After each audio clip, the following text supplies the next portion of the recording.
Selamat pagi, Assalamualaikum warahmatullahi wabarakatuh.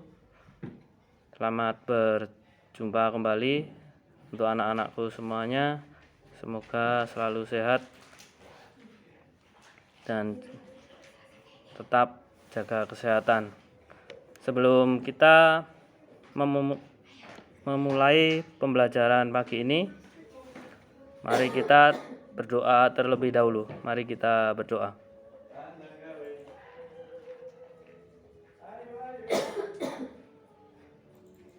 Selesai. Untuk berikutnya, tolong disiapkan alat tulisnya untuk menerima materi hari ini. Kita akan mempelajari bab 2 Bahasa Indonesia kelas 9, yaitu menyampaikan pidato persuasif. Sudah disiapkan untuk alat tulis? Kalian bisa catat dan rangkum materi yang Pak Yus sampaikan hari ini. Kalau sudah, kita mulai.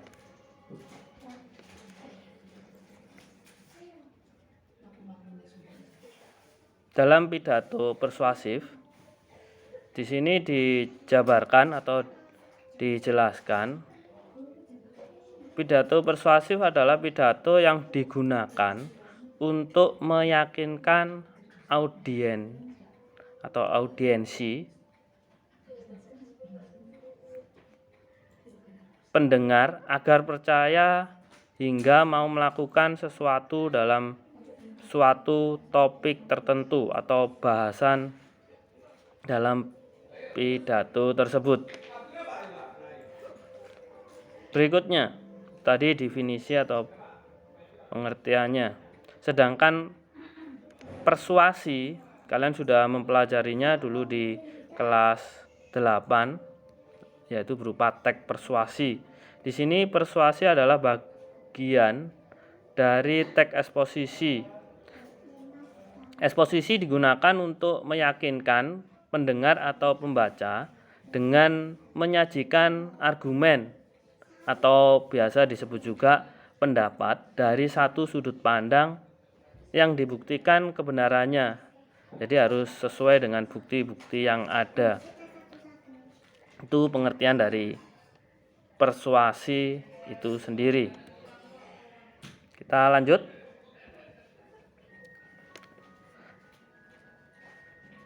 Sekarang kita bahas yaitu tentang cara memersuasikan teks pidato.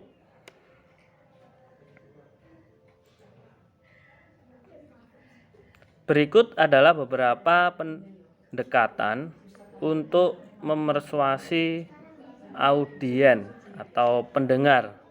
Ada 3 bagian, yaitu berupa etika, emosi, serta logika. Di sini dijabarkan etika, guna pendekatan etika yang berarti menyentuh audiensi lewat nilai-nilai moral dan kebenaran yang harus ditegakkan. 2. Emosi, sentuh perasaan audiensi dengan cara membakar semangatnya atau justru membuat pendengar merasa terharu akan suatu kenyataan. Sedangkan yang ketiga, logika atau akal pikir seseorang, berarti memanfaatkan logika untuk memberikan efek setuju karena argumen atau pendapat masuk akal dan dapat dibuktikan secara ilmiah. Itu tadi cara memersuasikan teks pidato. Next. Sedangkan tujuan pidato persuasif biasanya bertujuan untuk meyakinkan audien atau pendengar itu sendiri untuk melakukan sesuatu hal. Ya, hal itu pengertiannya umum. Di situ fungsinya untuk memberi motivasi atau dorongan pada audien. Seperti itu tujuan dari pidato itu sendiri. Dalam kita mempelajari teks, khususnya di sini teks pidato, ada 3 bagian struktur dari teks pidato persuasif. Yang pertama, pernyataan posisi. Di sini dijabarkan bahwasanya pernyataan posisi merupakan pendapat atau pendirian yang digunakan penulis untuk mengulas suatu persoalan. Misalnya, apa posisi pelaku pidato terhadap suatu persoalan? Apakah menjadi korban, ahli, atau hanya seseorang yang peduli terhadap persoalan itu? Untuk membuat pernyataan posisi yang kuat, kita dapat mempertanyakan beberapa poin di bawah ini. Siapa yang akan diyakinkan? Berikutnya, apa yang akan diyakinkan? Dalam kurung mengubah pandangan berupa bisa sikap, perilaku, jenis argumen apa yang akan menarik perhatian mereka, dalam kurung atau etika, akan jauh lebih berpengaruh pada kaum tertentu di masyarakat. Sementara untuk kalangan akademik harus lebih logis atau masuk akal, atau bisa disebut juga dengan realistis. Apakah pernyataan sudah menyatakan posisi dengan jelas?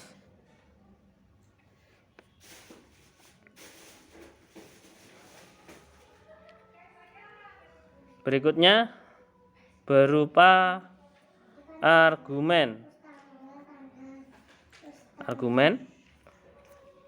Tahap argumen atau yang kedua, argumen yang dibuat harus diterangkan secara logis dan dibuktikan dengan alasan, contoh, bukti pakar, dan data atau informasi statistik yang kuat.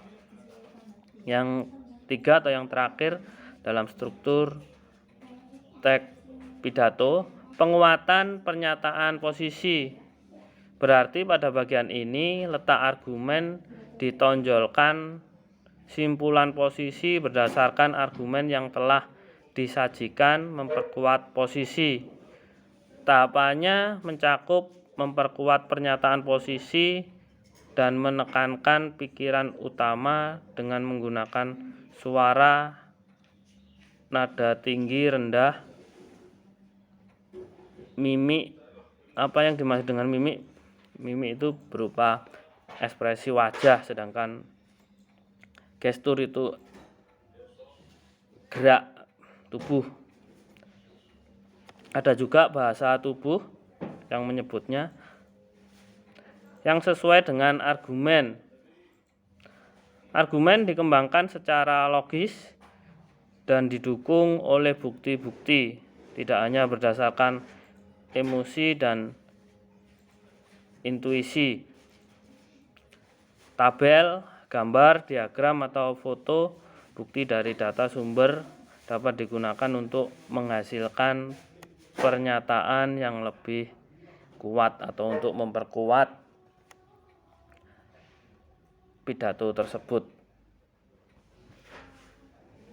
Berikutnya, langkah-langkah dalam menulis pidato persuasif.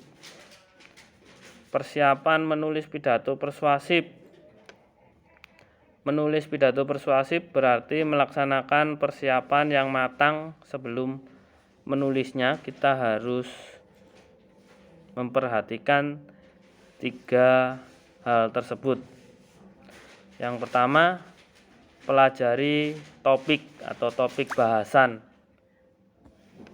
Dalam pidato tersebut apa yang akan dibahas atau yang disampaikan pada audien.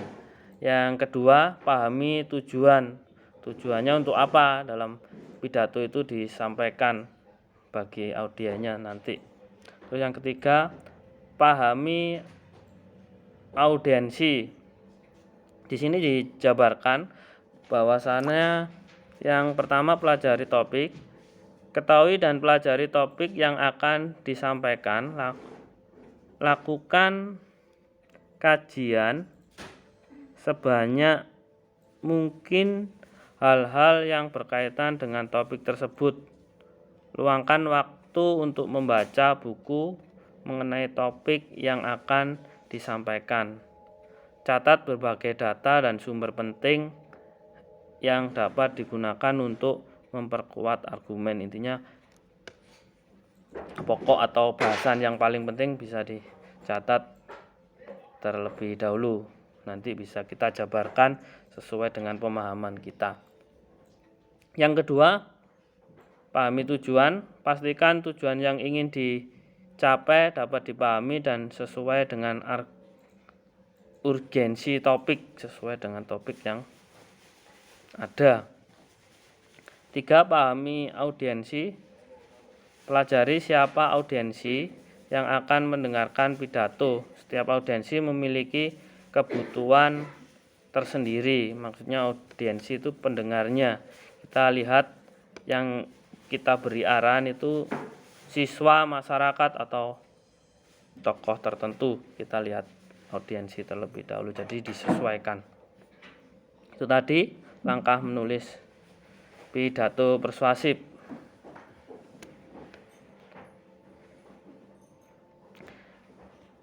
Terima kasih, itu tadi materi hari ini. Nanti cara pengumpulannya bisa difoto dan dikumpulkan melalui WA Pak Yus.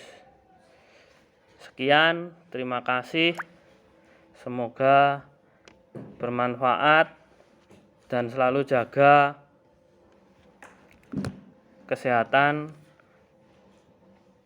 patuhi protokol COVID, jaga jarak, dan cuci tangan sebelum masuk rumah. Belajar mendorongmu untuk meraih prestasi. Semangat. Terima kasih.